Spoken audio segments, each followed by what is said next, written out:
À 64 ans et 45 ans de carrière, Francis Perrin n'a rien perdu de sa fougue. On le retrouve à la Comédie des Champs-Élysées interpréter le nombril. Je vais les charger de résoudre leurs difficultés entre eux. Et d'abord, le cocu. Entrez, Bernard. Et c'est une joie de rencontrer cet homme qui depuis fort longtemps fait sienne cette citation. Pour jouer la comédie, il ne s'agit pas d'être drôle, il s'agit d'être gai. Marcel Achard. C'est Marcel Achard qui m'avait dit ça. Pour jouer la comédie, il ne s'agit pas d'être drôle, il s'agit d'être gai.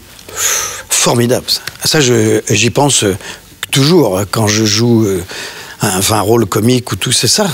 Moi, je trouve que la vie prend une certaine élégance quand on réagit avec une envie de gaieté. Enfin, c'est pas être béat et que tout est drôle et tout bien. Non. C'est vraiment une manière de vivre, une manière de ressentir les choses et de les retransmettre. Cette énergie, Francis Perrin la puise dans la foi. Cet enfant de la balle, né d'un ingénieur du son et d'une script, reçoit tôt une éducation religieuse chez les jésuites. Oui, je suis très croyant. Alors j'ai jamais aimé les intermédiaires trop, même quand j'étais au collège. Moi, j'aimais le spectacle, c'était beau. J'étais turiféraire, j'avais la cloche, il y avait les orgues, tout ça, c'était magnifique. Ah, oui, moi, j'aimais ça aussi, ça. Et puis, en même temps, il y avait la foi dedans, il y avait ça, il y avait quelque chose d'extraordinaire du spectacle. Hein. Voilà, c'est ça. Au collège, il contracte aussi cet étonnant bégaiement pour protéger sa mère, dit-il. Ma mère était infirme déjà, donc elle marchait mal, elle marchait avec une canne, elle a toujours marché avec une canne. Je me souviens qu'à l'école, on se moquait d'elle parce qu'elle boitait et tout. Alors je m'étais dit, comme j'avais une diction assez rapide et que je butais sur certains mots et tout, c'était pas un bégaiement, mais je me suis dit, tiens, je vais accentuer ça pour que les autres ne se moquent plus de ma mère, mais se moquent de moi. Et ça a marché. Ça en devient même sa marque de fabrique. On se moque de lui et il fait rire. Ses talents sont remarqués au théâtre. Le conservatoire lui décerne 3 prix d'excellence et les portes de la comédie française s'ouvrent. Mais Francis Perrin y fait une mauvaise rencontre en la personne de Pierre Dux. J'ai senti la haine. Quand on entend des phrases comme « vous n'avez pas de voix, vous n'avez pas de physique, vous ne jouerez jamais les premiers rôles », et quand j'ai décidé de m'en aller, il m'a dit « je m'arrangerai à ce que vous ne fassiez plus rien dans ce métier ». C'est tout de même... C'est grave, hein, c'est grave de dire ça à un jeune homme de 20 et quelques années.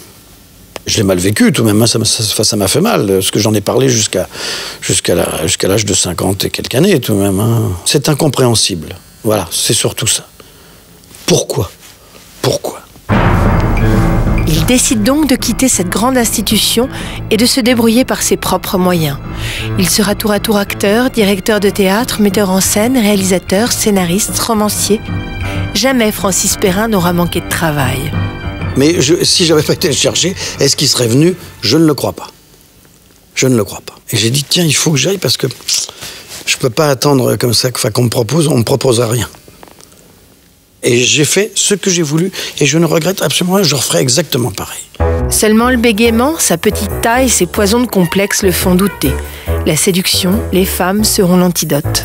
La femme, pour moi, c'est extraordinaire, c'est indispensable, hein, en plus dans la vie d'un homme, mais en plus dans son univers. Enfin, moi, je me souviens qu'étant adolescent, quand je prenais le métro ou le bus, quand je montais dans une rame ou dans un bus et qu'il n'y avait pas de femme, je descendais et j'attendais le prochain pour avoir une présence féminine.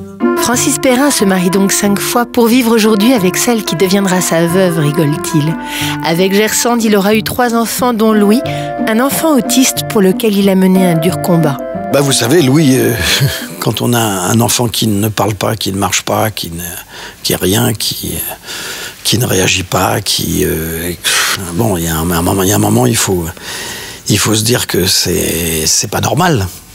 Il n'y a pas besoin d'avoir de diagnostic pour savoir qu'il y a quelque chose qui cloche. Alors après, il faut chercher. Et puis on a eu la chance de trouver ce traitement américain, l'ABA, Et puis c'est extraordinaire. C'est extraordinaire parce que maintenant, bon, lui, il mangeait avec des bouts, il mangeait pas de morceaux, rien. Maintenant, il mange normalement, il vit normalement. Je veux dire, attendez, il y a des gens maintenant qui même disent, oui, mais il n'était pas autiste. Je veux dire, on en arrive à nous dire ça maintenant. De toute façon, rien ne trace sa foi en la vie, même pas la mort. Moi, de toute façon, j'ai dit que j'allais me faire enterrer avec, vous savez, avec le truc des concierges. Je reviens dans 10 minutes.